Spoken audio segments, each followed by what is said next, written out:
In Ghana, everyone knows about trade. Everyone knows about markets. In a land of sunshine, everyone has something to sell. And yet, Ghana still relies on foreign aid for most of its national budget. Now, the rich countries say it's time to change. Countries like Ghana must begin to trade their way out of poverty. It's one of the themes of this month's Summit on Sustainable Development.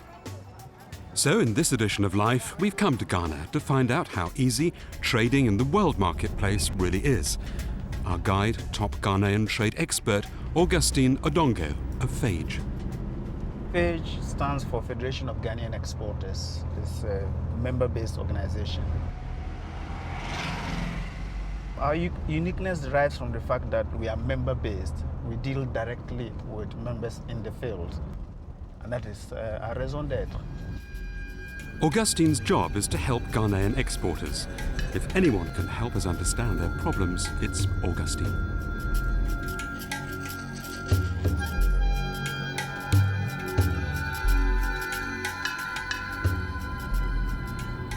First stop, 5 hours north of Ghana's capital, Accra, one of Africa's biggest maize farms. We're going to a giraffe farms. This is one of the largest, if not the largest, maize farming setup in Ghana.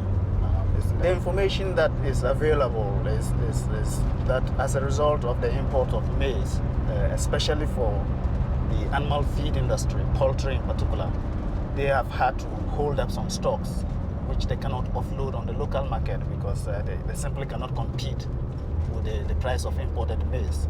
So, what I hope we'll be able to see is have a discussion with they themselves, the managers and the workers themselves, to see the full effect of this on them. Straight to the heart of the problem. Even this huge farm can't compete with maize from countries like the United States that subsidize their farmers. Some of the stocks in these silos are held for the National Reserve, but mostly they just can't sell it. Understand you have quite a stockpile of maize up there in the granary. At this time of the year, you should be offloading this grain to make room for new maize coming in. Really? So why are you still keeping this? We're not getting the market for it. Just because the government has allowed certain industries to import the maize, to import the foreign maize to the country. Now, what is the problem with foreign maize coming into the country? Does that create any problems for the local yes, producers? The imported ones are cheaper. The imported maize is cheaper? Yes. Since our cost of production is high, we cannot sell our maize at a very cheap price. Your cost of production is higher? Yes, in terms of the fertilizer, inputs like fertilizer, chemicals like herbicides, the labor, and so forth. Who do you normally sell your maize to? We used to sell to the poultry industries. The poultry industry? Yes. Yes. They are the major consumption of the... Yeah, the major consumers of the maize. Of the maize? Yes. Okay. And now if they have access to cheaper imports, yes, they will not come to us. They won't come to you? Yes. So what then do you do with the maize that you would be holding in stock, which the poultry farmers will not? Until the price goes up. Until the price goes up? Yes. Okay. And there's another reason the farm's maize is more expensive. We've taken a look around, and generally it appears your equipment is old. Yes. Is there any problem with keeping old equipment? Why are you not replacing it? I think it's all brought to one point, the financial problem. Financial problem? Yes. What of your own income levels? Generally, yes, income levels here are quite low. Since we are not getting enough, we cannot go to the management and then make unnecessary demands, you see. No unnecessary demands. These workers on under $1 a day know the management can't afford to pay more. Countries that face unfair competition can appeal to the World Trade Organization, but subsidies to crops like maize are within its rules. Next stop, the local town of Kumasi and one of the maize farm's customers, poultry plant Darko Farms. We're now going to Darko Farms. Darko Farms is one of the large poultry farms in Ghana. We're going out to confirm the story that we heard at giraffe farms about the impact of imported maize. Because as the giraffe farms people told us, Darko Farms are one of their major buyers. But the giraffe farms people also explain that now they've stopped buying from them because they're buying the imported one, which is cheaper in terms of price. So we want to find out if this is true. What Augustine discovers, the plant hasn't cancelled its orders, but has cut back on expensive local maize, because it's also facing competition from cheap foreign imports.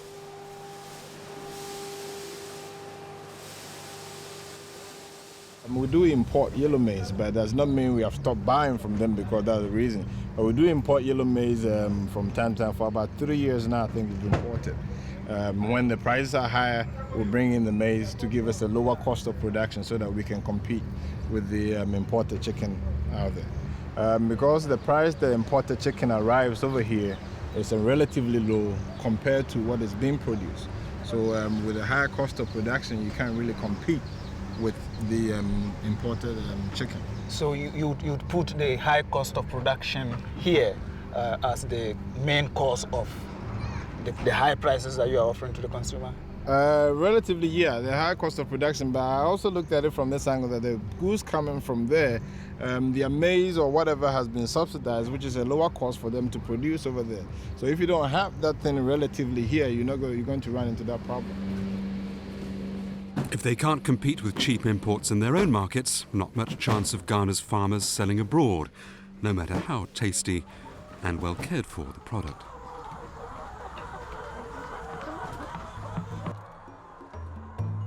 But cheap imports aren't the only challenge.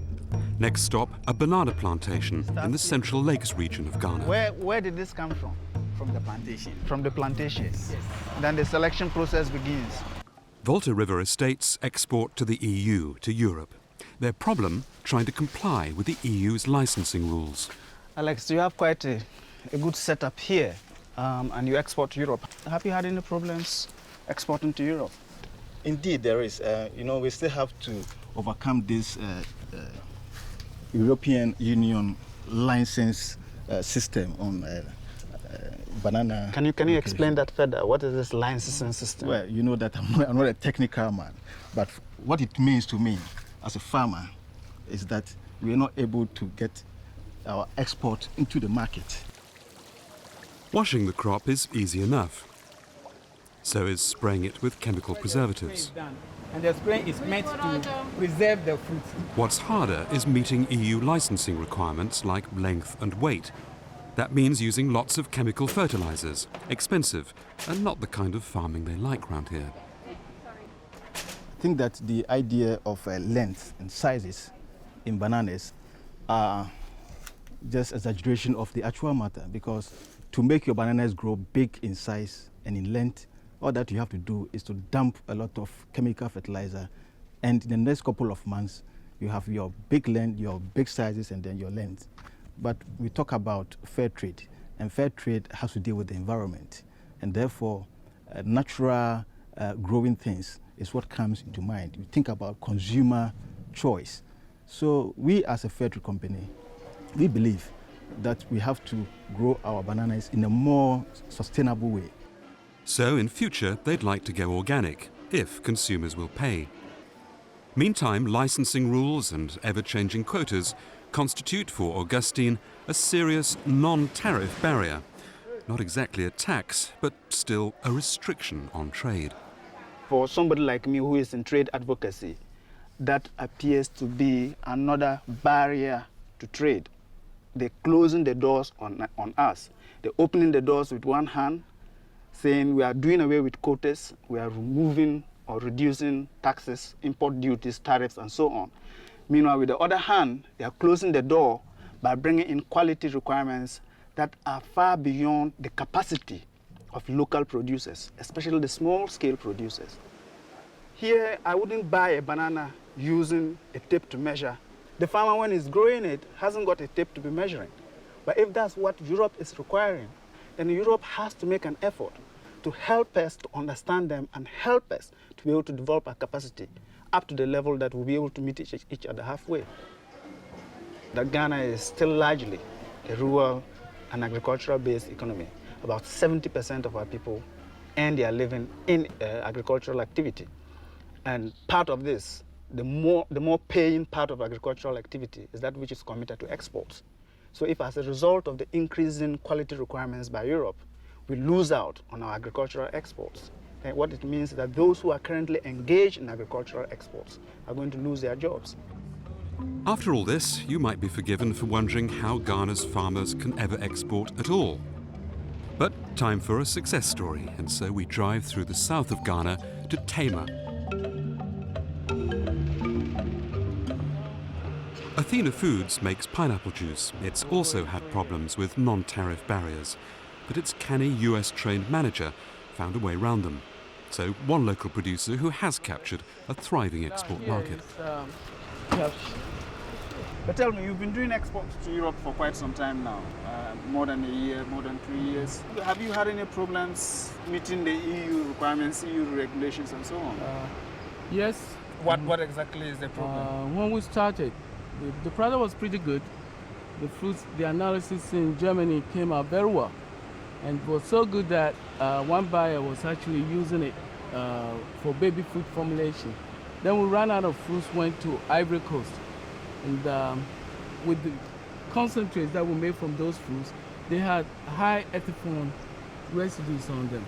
This is the name of a chemical. Yes, it is a chemical. The EU has a regulation on the amount of residue of this chemical that can be allowed on a fruit or on the extract of a fruit. Exactly. Okay. Exactly. How did you overcome this problem? We tried working with the Ghana Standards Ghana Board. Standards Board. Okay.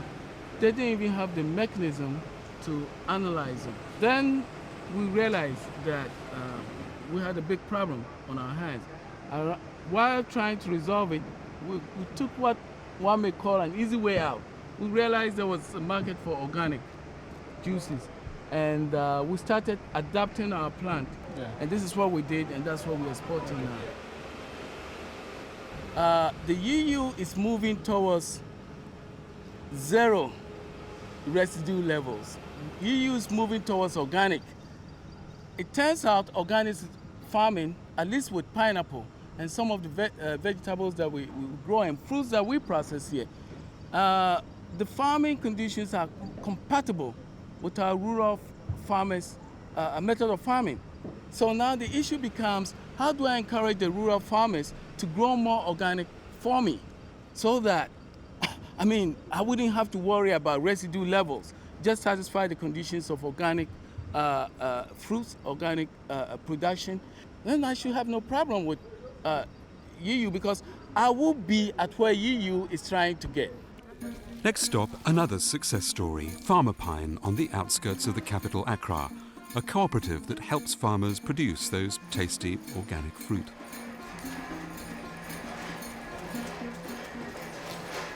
Essentially, Farmer Pine is a cooperative of farmers, small-scale farmers and exporters.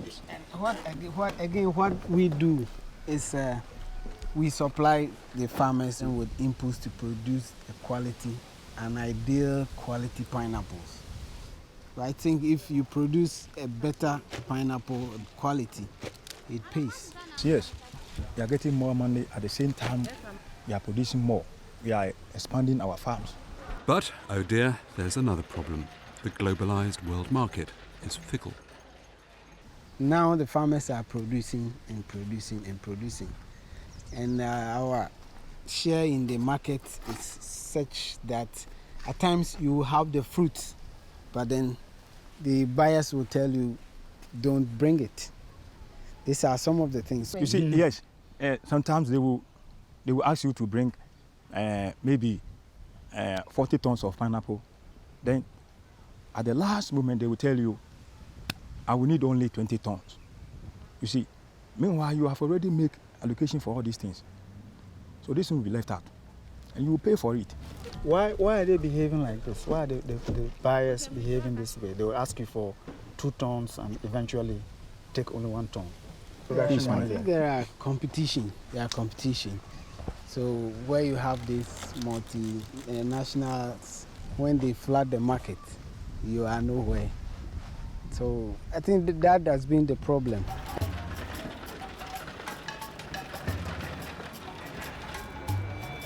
Boats against the current, Ghana seeing its future in exporting, but somehow borne ceaselessly back into the past. A past of poverty and rules that always seem loaded against it. Time for life to take a tour of its own, to find out why. and to find out if the people who make and think about the rules of the world trade game have any answers. First, Washington, where the World Bank has become an advocate of sustainable development through what it calls fairer trade. I think there's no doubt, and I've advocated for a long time, that the trade issue is central. Also, the proportion of money that the developed countries are putting into trade barriers so outweighs the amount of money that they're putting into overseas development assistance that you only have to hear the numbers to know that you have to get the two together. In trade, for example, the developed countries spend on subsidies for agriculture $350 billion a year. That's $1 billion a day. And the amount of money put into overseas development assistance is $50 billion a year. So you've got 7 times the amount of money that is going for development going into just one aspect of inhibition of trade. What we want is for developing countries and the people in them to have a chance to work their own way out of poverty. And if you give them a chance to manufacture and grow, but then deny them market access, then you're hypocritical. Princeton, New Jersey, Ivy League America. On campuses across the world, some anti-globalization protesters argue free trade harms development. Remember those cheap imports. So we asked Princeton's world-famous trade guru if free trade is the friend or enemy of sustainable development. It's not exactly a friend or an enemy. It's to the extent it leads to economic growth, it leads to some environmental pressures. To the extent that it leads to economic growth, it makes countries richer and more able to deal with their environmental problems. And it's certainly, I think if you look on balance, it's not a negative. It's a slight positive. What do you make of the critique of the anti-globalization movement and the notion that we should have, instead of having freer trade, we should have more self-sufficiency in developing countries? I guess I wonder if they remember what the world was like 25 years ago. See, I'm pro-globalization, and ultimately the reason I'm pro-globalization is I remember the utter hopelessness that we used to feel about developing countries. And we used to say that developing countries was that was a joke, because developing countries meant countries that don't develop.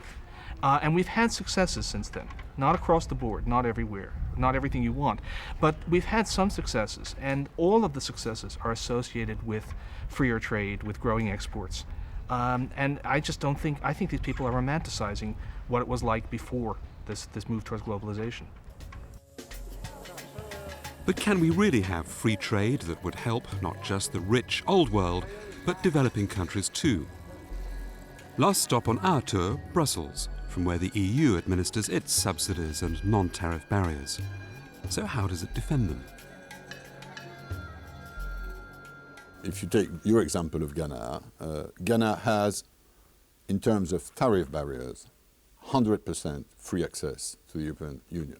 So no tariff barriers. But, as you say, we have a number of technical barriers. I mean, they're called sort of non-tariff barriers, sanitary rules, phytosanitary rules, which prevent, for instance, flowers where the sort of minimum pesticide residue which we have in order to protect health in the European Union is not matched. Now, what can we do? What we can do is what we did with Kenya on flowers. We've helped Kenya, we've done the necessary transfer of know-how, and now Kenya exports flowers directly into English or French or Belgium retail stores because we've provided them with the necessary laboratories. So it is possible, and we are concentrating our development, our technical assistance, our development aid onto things like that. But of course, the small farmer needs to sort of have access to this testing hub. And this is back to the local governance problem. They have to organize themselves so that if they produce flowers, they can go to this laboratory and there will be 5 or 6 of these for Ghana, and then it will work. Doesn't the fact that EU nations and the rich countries generally subsidize their own farmers and agriculture to the tune of billions of dollars a year stop the developing nations trading their way out of poverty by selling their own farming products? It's not very fair to compare, I mean, sort of social policies with development policies. I mean, one could also say that we spend hundreds of billions of euros on social security.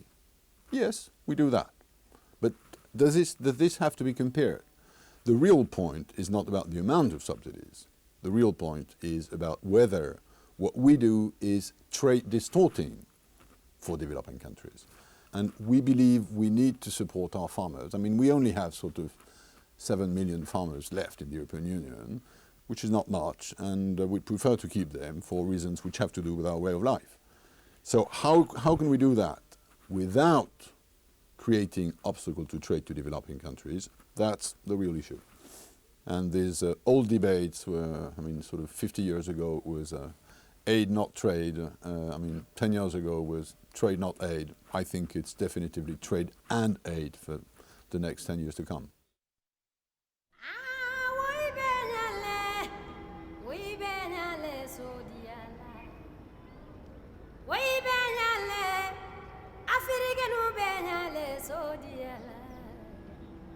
Back in Ghana, Augustine's last stop on the shores of Lake Volta. Ghana's big, beautiful lakes and rivers are still full of fish. A time-honoured way of preserving the catch is to smoke it, also a way of adding value for export markets. But those non-tariff barriers are a problem again. Local people tried to meet the EU's hygiene and quality rules, but the EU made the rules for smoked fish even tighter, as Augustine showed us up on the hillside.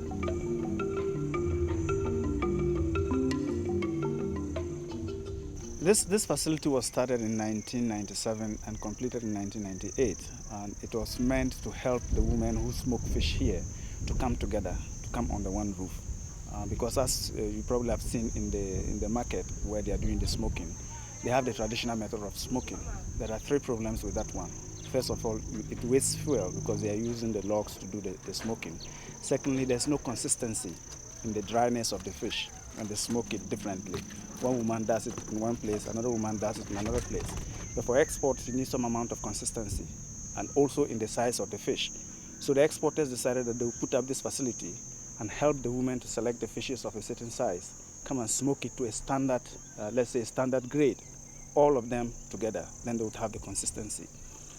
This whole facility that is standing here now, small as it may look to somebody else elsewhere, took a lot of commitment on the part of the association, the exporters. They had to put in their own resources to put up this facility. They wanted a setup where anybody who comes in can see that there's minimum hygienic conditions. And then the EU raised the standards even far above what they had set out to achieve. And therefore, they've had to abandon the whole exercise.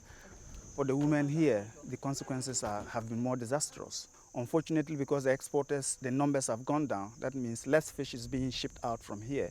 Therefore, income levels have also gone down. There's no doubt that it is an unfair situation. The first thing that you can do when you are faced with an unfair situation is to complain and just sit back and say this is an unfair situation. The second thing is to complain and appeal to the conscience of those who are creating an unfair situation to reverse the situation. People like to call that, please level the playing field. The third option, which we are committed to, is to find ways to be able to build alliances between us here and whoever has an interest, our interest in mind at the other end, to be able to take these issues up. So we find a way to meet the requirements halfway, then we can appeal to other people to also meet us halfway. That is where organization comes in. And when we say organization, I don't expect, or we don't expect the women here to by themselves spontaneously organize themselves. That's the work of people like me, people in my organization and similar organization. Those of us who like to call ourselves as being in the development industry, we have to make a commitment to organize our people, to help them to understand the way the market operates today, to help them to understand how the world works today, to help them to know that just by their own efforts, organized effort, we'll be able to overcome some of these obstacles. And part of the work that we do in FAGE and in our associations is to galvanize the women to come together, because we've realized that part of the problem that we have in Africa, in the third world generally, is that if we want to keep up with the standards, then we need to do some more organizational work. We need, as we like to put it, to become smarter. We do have a lot of hard work in Africa. We do have a lot of hard work in the third world. Where the world is moving to generally now is towards smart work. So it's not just a matter of pushing and pushing and pushing and digging deeper and deeper into the same hole, but finding a smarter way to be able to do things. In fact, I believe, and we have the strong commitment to this, that in a couple of years' time, 1 year, 2 years' time, would have a facility standing here that can be the EU requirements and anybody else's requirements for that matter. Augustine believes that, given help, the fish smokers of Lake Volta and many other agricultural producers in the developing world can compete in the globalized market.